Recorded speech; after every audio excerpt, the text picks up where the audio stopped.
And we have quite the battle because it's between two quarterbacks this Sunday that have a lot of similarities. I want to show you this. It's Jayden Daniels versus Lamar Jackson, and check out the things these two have in common. Both Heisman Trophy winners and first-round picks, as we know, and both with 1,000-plus passing yards and 300-plus rushing yards just this season. And all those numbers are helping their case as they both rank in the top 5 in the MVP odds. I don't like when people really try to compare me to Lamar. I don't let myself get too caught up into it. It's kind of like a big bro, little bro type of thing. You know, we're two different players. The winner is Lamar Jackson. If there was a new standard that you could set for the young kids that look up to you when they think about wanting to be like Lamar Jackson, what do you want them to think about? Stay humble. Don't let anything go to your head. You know, always try to better yourself and improve yourself. You can't make them shut up about it unless you just prove them wrong on the field. He out of his suck anyway. Jayden Daniels. Throw it on a rope. Touchdown! The Heisman Trophy winner is Jayden Daniels. The player that I look most up to, you know, is Lamar Jackson. We play similar, so seeing him do what he did, that meant a lot. Lamar looked just like me. At the end of the day, I'm just Lamar. He's his own player. He's his own man. We're trying to make a name by ourselves, not anyone else.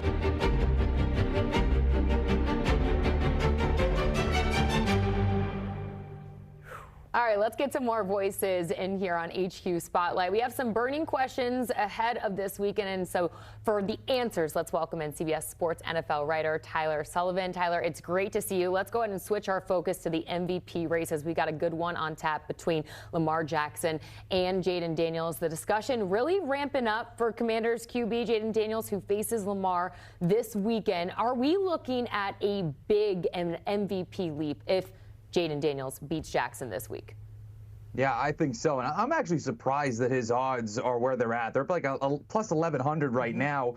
If all of a sudden he goes and takes down the defending MVP, a two-time MVP in Lamar Jackson, look out for Jayden Daniels, not just for Rookie of the Year, but look out for Offensive Player of the Year, MVP, all of these awards, which is remarkable because of where he is as a rookie. But he's doing things that we haven't seen in the NFL basically ever since 1970. In a 5-game span, he's the only player to throw for 1,000 yards and rush for 300 yards. It's absolutely ridiculous video game-like numbers that he's putting up right now. And he's going into Baltimore to face Lamar Jackson. If he wins this game, look out. 5 of their next 7 games Washington has are at home. The next 2 at Carolina, versus Chicago. Very winnable games. He keeps this winning streak going. He's going to be the MVP favorite by Halloween. Yeah, he's doing things that we haven't seen in this league, but also in Washington in quite some time, giving those fans finally something to cheer about. Do you agree that you're kind of shocked with where his odds are right now? I am, because if you're just to objectively look at it and say, what he's done through the first 5 weeks of the season, he is the MVP right now. He does not have the talent around him that Lamar Jackson does, flat out. If people were saying this was, you know, a situation that was untenable maybe for him to start as a rookie, and all of a sudden they have the #1 offense in the NFL.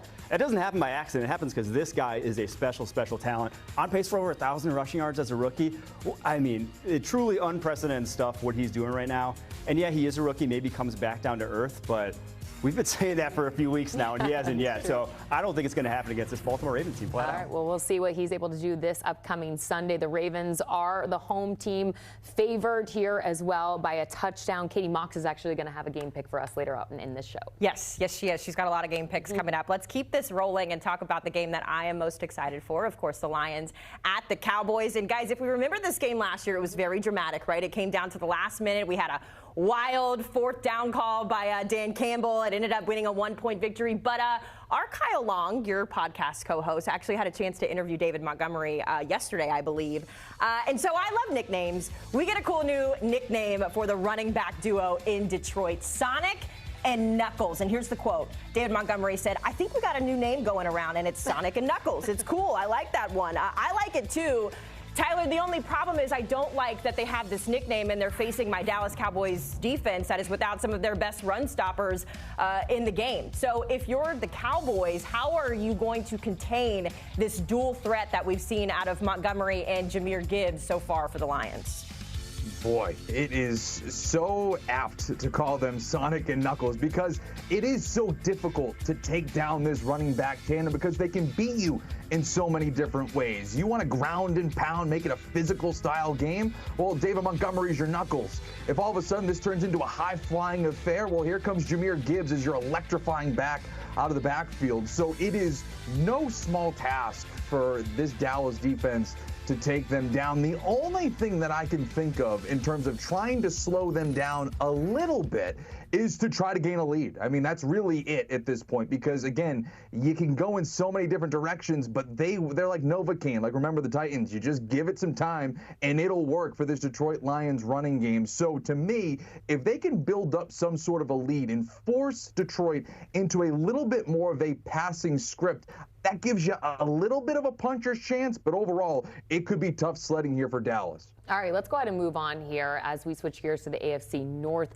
Focusing on the Steelers right now, quarterback Justin Fields, we've been praising him for a few weeks with his growth and performance that he has had, but they have hit a little bit of adversity, suffering back-to-back losses. And now you guys with Russell Wilson finally able to fully practice earlier this week, it gives Mike Tomlin a little bit of a situation here at quarterback. However, we do know he is still planning on starting Justin Fields, but is this the last time we may see him? I don't think so. Okay. Truthfully, I think that with what he's done over these first 5 weeks, he's done enough. And more of why we've seen the offense struggle of late has been because of injuries. Their offensive line is decimated at this point, and it wasn't that good to start with. So that, combined with the fact that George Pickens and whatever is going on there with the eye black, with him not running routes, with him not playing. Answering questions. Yes, exactly. So I don't think if Russell Wilson comes in there and George Pickens isn't playing, anyone's going to do well behind quarterback. So give me the guy that can run a little bit because that's at least the identity of the Steelers team right now.